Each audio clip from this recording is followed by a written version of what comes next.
Assalamualaikum warahmatullahi wabarakatuh. Salam sejahtera untuk kita semua. Kali ini Bang Mif akan bagikan resep dan ide jualan bisnis.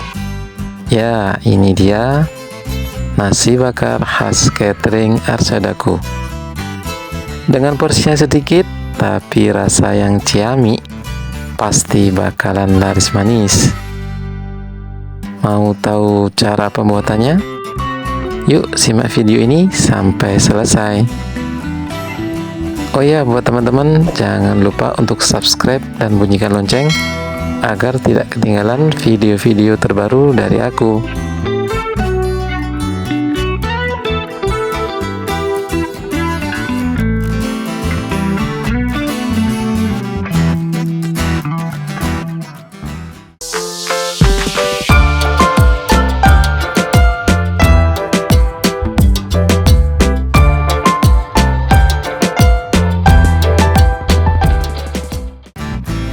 Pertama-tama kita suwir-suwir ayam yang telah kita kukus ya teman-teman. Jangan lupa ketika mengukus untuk menambahkan daun salam agar tidak berbau amis. Setelah itu bisa kita lanjut untuk mulai menggongso bumbunya. Untuk bumbu halusnya sudah aku cantumkan di deskripsi ya teman-teman. Untuk tambahnya ini ada micin dan juga ada garam. Lanjut kita tambahkan daun salam, daun jeruk purut, dan juga 1 batang serai. Jangan lupa untuk ditambah gula pasir. Ini bumbu kita gongso ya teman-teman sampai kadar air habis. Jadi ketika kita menggongso ini jangan diberi atau jangan ditambahkan minyak dahulu. Sekiranya nanti airnya sudah habis, baru kita tambahkan minyak.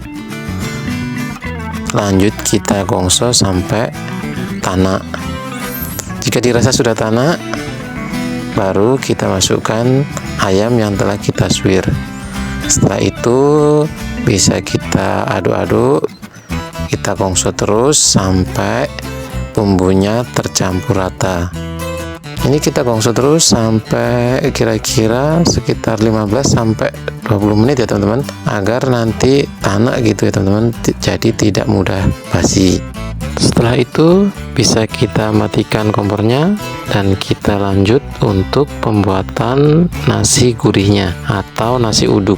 Jadi nasi bakar khas catering Arsadaku itu menggunakan nasi gurih atau nasi uduk ya teman-teman. Nah, untuk bumbu nasi uduknya udah aku cantumkan juga di kolom deskripsi ya teman-teman, nanti bisa dicek. Nah, ini aku pakai 2 panci ya teman-teman, yang satu dandang untuk mengukus berasnya dan yang satunya lagi panci untuk tempat santannya. Nah, ini karena air yang ada di dandang sudah mendidih, beras bisa kita masukkan. Jangan lupa kita ratakan agar mendapatkan uap panas yang sama. Setelah itu kita tutup dan kita tunggu beras yang ada di dandang keket ya teman-teman, sambil menunggu juga santan mendidih dengan sempurna. Jangan lupa untuk santannya menggunakan api kecil ya teman-teman. Jika nanti berasnya belum keket tapi santannya sudah mendidih, nah ini harus kita aduk-aduk ya teman-teman, agar di bagian bawahnya tidak gosong dan menempel di pancinya. Oh iya teman-teman, untuk 1 kg beras ini nanti bisa kita cetak menjadi 10 bungkus nasi bakar. Jadi nanti teman-teman bisa memperkirakan berapa kebutuhan beras ketika ada orderan. Nah, ini dia berasnya, kelihatannya sudah keket ya teman-teman. Keket di sini artinya beras ini sudah hampir menyerupai menjadi nasi tapi masih dalam keadaan kering. Jadi ini bisa kita pindahkan berasnya ke wadah santannya. Jangan lupa ketika kita memindahkan beras dari dandang, kita matikan api kompornya ya teman-teman. Hal ini kita lakukan demi keselamatan tangan kita. Karena apa? Karena uap yang keluar dari dandang ini sangat panas. Maka dari itu lebih baik kita matikan api kompor di dandangnya.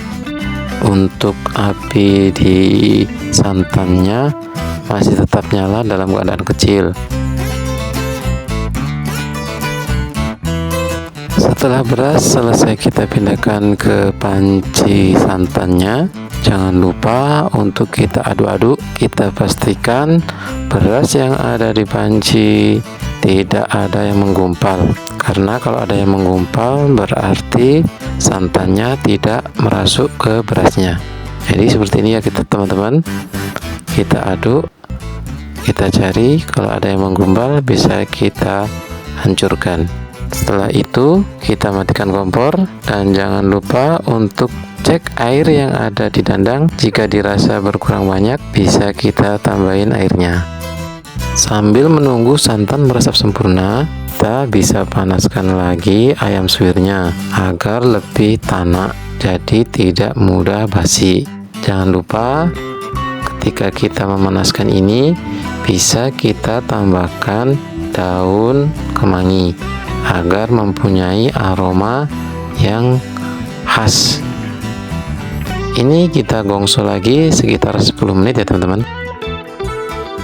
Setelah itu bisa kita siapkan daun untuk bungkus nasi gurihnya atau bungkus nasi uduknya. Ini kira-kira panjangnya 40 cm ya teman-teman. Tapi untuk cara pengukurannya aku seperti ini. Ini aku pakai cetakan berbentuk kotak atau persegi panjang. Jadi aku ukur seperti ini, aku lipat. Setelah itu aku gulung.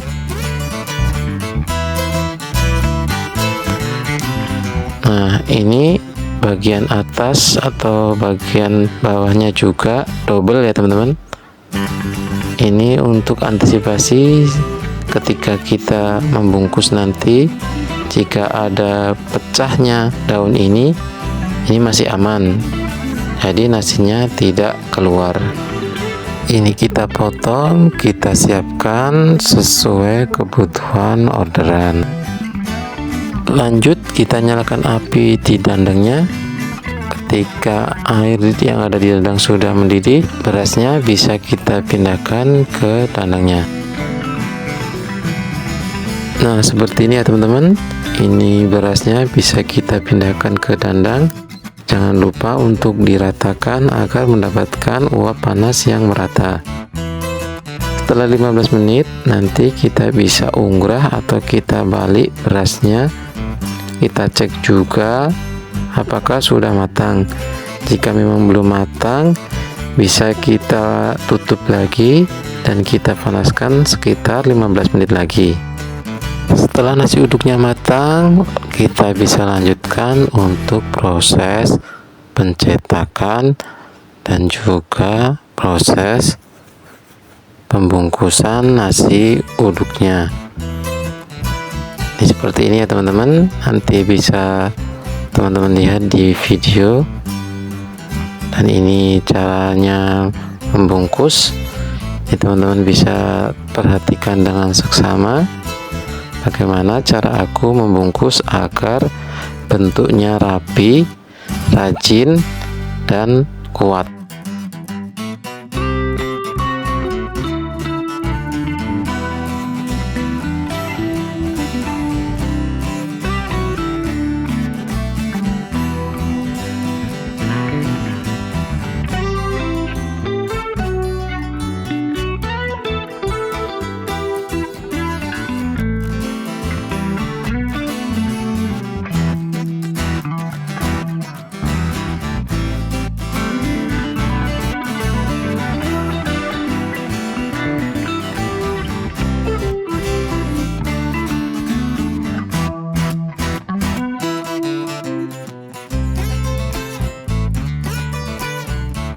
Nah seperti ini hasilnya ya teman-teman.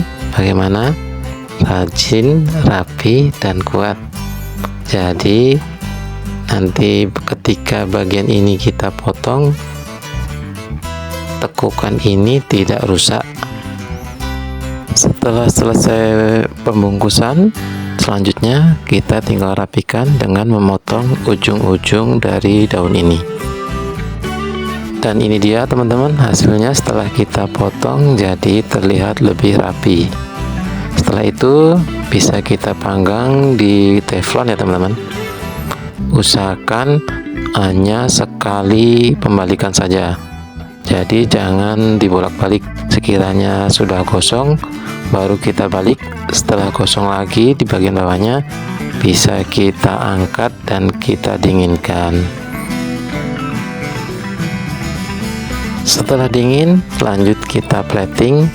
Ini aku pakai kardus lunchbox ukuran M ya teman-teman. Ini aku isi dengan nasi bakar, mentimun, tahu goreng, sambal, dan juga kerupuk. Ini aku jual 10.000 dan masih bisa untung sekitar 30% ya teman-teman. Oke, terima kasih sudah menonton. Like jika memang suka video ini. Jika ada yang perlu dipertanyakan, silahkan tulis di kolom komentar. Semoga bermanfaat dan menginspirasi. Wassalamualaikum warahmatullahi wabarakatuh.